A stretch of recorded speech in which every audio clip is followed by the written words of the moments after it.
Көшбасшы болу оңай емес. Эмоциялық зерде басшылар үшін аса қажет дүние. Тіпті жетістікке жетудің, лидер болудың тетігі деп айтуға болады. Басшының көңіл күйі тұтастай ұжымға әсер ететіні белгілі. Тұнжырап, үнемі қабағын шытып, кез келген мәселені айқаймен, өктемдікпен шешуге тырысатын кісі басқарған ұжымның сол күнгі істері өнімсіз, көңілдері түсіп жүреді. Ал кез келген сәтсіздік пен проблеманы салқын қабылдап, байсалдылықпен шешуге талпынатын лидер ұжымға әрдайым көтеріңкі көңіл күй сыйлап, жұмысқа жігерлендіріп, ынталандыра біледі. Эмоция бұл адамнан адамға көшеді. Тұтастай ұжымның көңіл күйіне әсер ететін құбылыс. Сондықтан лидер әрдайым жауапкершілікті сезінуі тиіс. Әркім өзінше лидер екенін ескерсек, онда әр адам жауапкершілікті сезінуге тиіс. Мысалы, компаниядағы жаңа жобаға жауапты ұжымның ұзақ уақыт дайындаған таныстырылымы сәтсіз өтті делік. Осындай кезде эмоциялық зердесі мықты басшы айқайлап, дауыс көтеріп, зекудің орнына мәселені шешудің қамына кіріседі. Проблеманың өзегіне назар аударып, таныстырылымның неліктен сәтсіз өткендігін талқылап, ұжымымен бірге кемшілікті жойып, мәселені шешуге тырысады. Тағы бір мысал.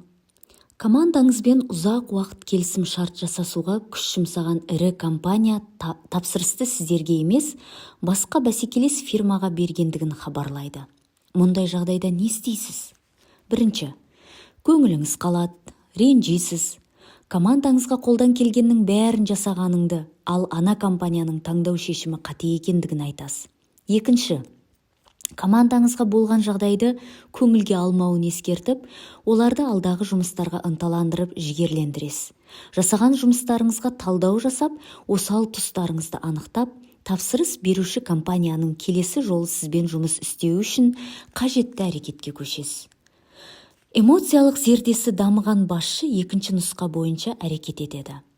Нағыз басшы әрдайым қарамағындағы адамдардың көңіл күйін байқап, бағамдай алатын және олардың жүріс-тұрысына қолданған сөздеріне, эмоциялық жағдайларына қарап, жеке мәселелері мен жұмыстағы проблемаларды байқай білетін сұңғыла адам. Сондай-ақ ұжымның әрбір мүшесіне шабыт беріп, көңіл күйін көтеретін, күрделі мәселелердің өзін байыппен, ақылмен, майдан қыл суырғандай шеше алатын көшбасшы тұлға. Парасат пайымы жоғары басшы қабылдаған шешім ықпалының ауқымдылығын, жауапкершілігін терең сезінеді. Сондықтан шешімдеріне эмоциялық көңіл күйі кері әсер етпесе үшін ұжымымен, лайықты мамандармен ақылдасуды әрдайым басшылыққа алады. Ішілмеген сүт, желінбеген нан. Рамазан айы. Аузашарда отырмыз. Әңгіменің орайы келгенде дастархан басындағыларға ұлы сахаба жеңілмеген қолбасшы Халид ибн Уалидтің ғибрат аларлық бір оқиғасын әңгімелеп бердім. Бірде ұлы қолбасшы дұшпанға қарсы неше күн қиян кескі ұрыс жүргізіп, шаршап шалдыққан әскермен бірге кеш бата қосқа кеп аялдайды. Халид ибн Уалидке сүт пен нан ұсынады. Салқын сүт пен жұмсақ нанды байқаған ұлы қолбасшы, күннің мынандай ми қайнатар аптап ыстығында нан қатып, сүт бұлай салқын сақталмауы керек еді. Бұларды қалай сақтадыңдар, дейді, таңданысын жасыра алмай. Құмды терең етіп қазып, сол жерге көміп қойған едік деген жауапты естіген қолбасшы, дәл осындай салқын сүт пен жұмсақ нанды барлық әскерге түгелдей бердіңдер ме, деп күмән аралас сауалын қояды артынша. Әрине жоқ, ол мүмкін емес қой, дейді асқа жауапты кісілер. Дәл осы сәтте ұлы қолбасшы дұшпанмен соғыста әскермен бірге болып, асқа келгенде олардан өзгеше тамақтанған қолбасшы болудан Құдай сақтасын деп салқын сүт пен жұмсақ наннан бас тартады. Мен осы оқиғаны бітірер-бітірмес дәл осындай оқиға театр өмірінде де болған, деп әңгімеге араласты белгілі актер Нұркен Өтеуұлы бауырымыз. Қарағанды өңірінде Асанәлі ағамыз бастаған театр актерлары үлкен спектакль қояды. Спектакльден соң аудан басшылары Асанәлі ағамызды дастарханға шақырады. Дастарханды жайнатып қойған, құстың сүті, жылқының өтінен басқаның бәрі бар. Асанәлі ағамыз әрі-бері қарап спектакльде бірге ойнаған актерларды дастархан басынан көре алмаған соң, қалған актерлар қайда деп сұрайды. Аудан басшылары: «Асеке, ештеңені уайымдамаңыз, бәрін реттеп қойдық. Олардың астарын өздерімен бірге көліктеріне салып бердік» дейді, бірдеңені тындырғандай кейіппен. Сонда Асекең: бүгінгі спектакльді жалғыз өзім ғана қойған жоқпын. Ендеше жалғыз өзім ғана мынандай дастарханда отыруға тиіс емеспін. Мынаның бәрін орап салып алыңдар, кеттік деп шығып кетеді. Сөйтіп алдын ала кетіп қалған актерлар мінген көлікті қуып жетеді. Далада дастархан жайғызып, бірге тамақтанған екен. Өзіңнің әлсіз тұстарыңды анықта. Эмоциялық зерде жайлы айтқанда, өзіңнің әлсіз тұстарыңды біл деген болатынбыз. Иә, әр адамның әлсіз тұстары сезіміне жеңілетін, өзін дұрыс басқара алмайтын жайттары болады. Жиі қайталанатын қателіктің алдын алуды білмегендіктен, үнемі оны қайта-қайта жасауға душар болып, қателік иірімінен шыға алмай жатады. Әр түрлі жағдайда пайда болатын көңіл күйіңізді, бастан кешірген сезіміңізді анықтауға тырысыңыз. Мысалы, ішім күйіп тұр, мазасызданып тұрмын, ұйқым қашты, тағы басқа сөздер көңіл күйіңіздің бұзылғанын көрсетсе де, нақты қандай сезімді бастан кешіп тұрғаныңызды білдірмейді. Ал эмоциялық зерденің қалыптасуы үшін өзіңіздің қандай жағдайда ашу, ренжу, қобалжу, қорқу, қызғану секілді нақты қандай көңіл күйді сезінетініңізді білу аса маңызды. Бастан кешірген сезімдеріңіз сіздің әрекет пен ойыңызға қалай әсер ететініне назар аударыңыз. Неліктен ашулымын? Менің әрекетімдегі агрессияның себебі неде? Қандай жағдайда жиі ашуланамын? Қобалжуыма не түрткі болды деген сұрақтарды өзімізге қойып, жауабын іздесек көп дүние өздігінен өзгеретін болады. Өйткені ашуға, қобалжуға, қызғанышқа, басқа да сезімдеріңізге түрткі болатын жағдайды білгенде, оның алдын алуға болады. Мұндай сәттерде не істейтініңді күні бұрын біліп, одан сақтанасыз. Сіздің ашуыңызды жиі тудыратын, көңіліңізді күрт түсіретін адамдар, жағдайлар, іс-әрекеттер болады. Сондай адамдар мен жағдайлардың тізімін жасаңыз. Сосын ондай жағдайды айналып өтудің жолдарын қарастырыңыз. Ондай жағдайға тап болғанда не істеу керектігін ойластырыңыз. Мысалы, өз басым кездесуге келіскен уақыттан кешікпеуге тырысамын. Бұл маған бала күннен қалыптасқан құндылықтардың бірі. Сондықтан болар, уағдаласқан уақыттан кешіккен кісіні аса ұната қоймаймын. Ол кешіккен сайын сағатыма қайта-қайта қарап тағатсыздана түсемін. Күткен кісі кешігіп келген уақытта менің шекем тырысып, көңіл күйім түсіп тұрады. Бұл кездесу мазмұнына кері әсер етеді. Тіпті кейде кейбір таныстарыма айтып та тастайтынмын. Шақырған уақыттан әжептәуір уақыт кешігіп келген бірнеше туысқанды ренжітіп алғаным да бар.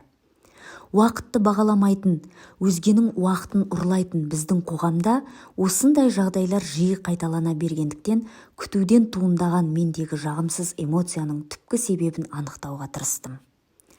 Менің көңіл күйімді түсіретін негізгі себеп уақытым текке кетіп жатыр деген ой екенін білдім.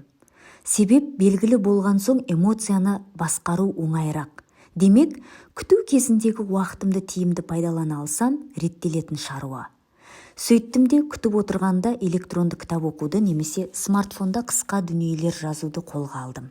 Нәтижесі керемет. Кешіккен кісіні бұрынғыдай тағатсыздана күтіп ренжімейтін болдым. Тіпті күткен уақыттың қалай өтіп кеткенін сезбей қалам. Әйелдердің көбі қонаққа шығарда созбалаңға салып үйден кешігіп шығып жатады. Ал күйеуі баратын жерге кешігетін болдық деп ашуланып шыға келеді. Бұл көп отбасында жиі қайталанатын жағдай. Эмоцияға кері әсер етіп, қатынасқа сызат түсіретін мұндай келеңсіздіктің алдын алу үшін ер адам үйден шығатын уақытты жарты сағатқа алдыға жылжытып айтса, әйелі кешігіп шыққан жағдайдың өзінде шақырылған жерге дәл уақытында жетеді. Көлік жүргізіп келе жатқанда басқа бір көлік сізді тықсыруы немесе жол беруге тиіс жерде бермей қоюы сіздің көңіл күйіңізге әсер етіп, жүйкеңізді жұқартып, ұрсысуға, тіпті төбелесуге дейін баруыңыз мүмкін. Ал бұл өз кезегінде сіздің күні бойы көңілсіз жүруіңізге, адамдармен қарым-қатынаста ашуланшақ мінез көрсетуіңізге, тіпті соның салдарынан маңызды істерде дұрыс шешім қабылдай алмай қалуыңызға әсер етуі мүмкін. Сондықтан мұндай жағдайда қателікке ұрынбау үшін не істейтініңізді алдын ала ойланыңыз және әрдайым соған дайын жүріңіз. Мысалы, көшеде кездескен мәдениетсіз адамның деңгейіне түсіп жүке жұқартқаннан не ұтамын деп ойлап, мұндай жағдайларға мүлдем көңіл бөлмеуді үйреніңіз. Халық арасында кең тараған жындымен жынды бола ма деген сөзді ескерген дұрыс. Тағы бір мысал. Жай барақат уақытта өзін жақсы сезініп, жұмысын тыңғылықты жасайтын менеджер дедлайн тапсырманың орындалуға тиіс соңғы мерзімі дедлайн жағдайында өзін жайсыз сезінеді, күйгелектеніп қателікке ұрынады. Өзінің осындай әлсіздігін білген адамның мұның алдын алу үшін жұмысты соңғы күнге қалдырмай үлгеру қажет. Енеңіз, туысқандарыңыз жайлы қалай болса солай сөйлеуі көңіліңізді түсіреді делік. Егер енеңіз сені тыңдап, айтқаныңнан қорытынды шығаратындай кісі болса, саған ұнамайтын әрекетін оған ыңғайлы сәтте дұрыс сөздермен түсіндіруге тырысыңыз. Мысалы, сіз сынаған адамдар сөзіңізді естіп тұрмағандықтан, сыныңыздан оларға пайда жоқ. Ал ол кісілер маған қатысы бар болғандықтан, менің көңілім түсіп, өзімді ыңғайсыз сезінемін. Сондықтан мұндай әңгімені менің жанымда емес, тікелей өздеріне айтқаныңыз жөн деп өтінуге болады. Ал егер айтқаныңды мүлдем қабылдамайтын, тіпті сол үшін шу шығарып жағдайды одан әрі ушықтыратын адам болса, айналып өтуден басқа жол жоқ. Ол үшін енеңіздің көңіліңізді түсіретін сөздеріне мән бермеуді үйреніңіз. Естісеңіз де мән бермеңіз. Үлкен кісі ғой деп кішірейе салыңыз. Тігісін жатқызып, әңгіменің ауанын басқа жаққа бұрып жіберіңіз. Бүгінде көп отбасының шаңырағы шайқалуына себеп келін енесінің қатесін түзеуге тырысуынан, міндетті түрде жауап беруге, өзінің дұрыстығын дәлелдеуге әрекет етуінен туындауда. Нәтижесінде күйеуі әйелі мен анасының ортасында қалып, біреуін таңдауына тура келеді. Қарсы келе жатқан көліктен қашқаның секілді жағымсыз эмоцияның алдын алу үшін оны тудыратын жағдайлардан қашқан дұрыс. Өткенде бір журналист қыз хабарласып, өмірінде 3 рет көрген отбасылы бір азаматқа ғашық болып қалғандығын, бір сәт есінен кетпей, ұйқысы бұзылғандығын жеткізді. Ұзақ уақыт көрмесем ұмытқандай боламын да, кездестіріп қалсам, оған деген сезімім қайта оянып кетеді, деп басындағы жағдайын айтты. Қыздың сөзін асықпай тыңдадым. Оған айтқан ақыл кеңесім шамамен мынадай болды.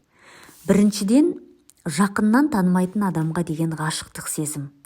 Ақыл әлі құптап үлгермеген жалаң эмоция. Ал мұндай сезім алдамшы келеді. Өйткені мінсіз адам болмайды. Ал мінін байқағанда отбасылы еркекті ескетердей құлай сүюдің орынсыз екенін білер едіңіз. Екіншіден, ол есік сізге жабық дегенімде, иә, отбасылы азаматтың шаңырағын шайқалтуға, онымен бірге болуға ниетім жоқ деді. Олай болса, ғашықтық сезіміңіз сізді әуреге салып, басыңызды ауыртқаннан өзге еш пайдасы жоқ. Сондықтан сіздің көңіл күйіңізге кері әсер ететін жағымсыз эмоцияны тудыратын барлық жағдайдан қашу керек. Мысалы, ол азаматтың әлеуметтік желідегі аккаунттарын өзіңіз үшін блоктаңыз. Телефон нөміріңізді ауыстырыңыз. Онымен кездесіп қалу мүмкін деген жерлерге бармауға тырысыңыз дедім. Сөздерімді мұқият тыңдағаннан кейін айтылғандарды міндетті түрде жасайтынын айтып, уәдесін берді. Кейіннен бір хабарласқанымда, сіздің айтқан әрбір сөзіңізді күнделігіме түртіп қойдым. Кеңесіңіз өте пайдалы болды. Мазалаған алдамшы эмоциядан толық құтылдым деп алғысын жеткізді.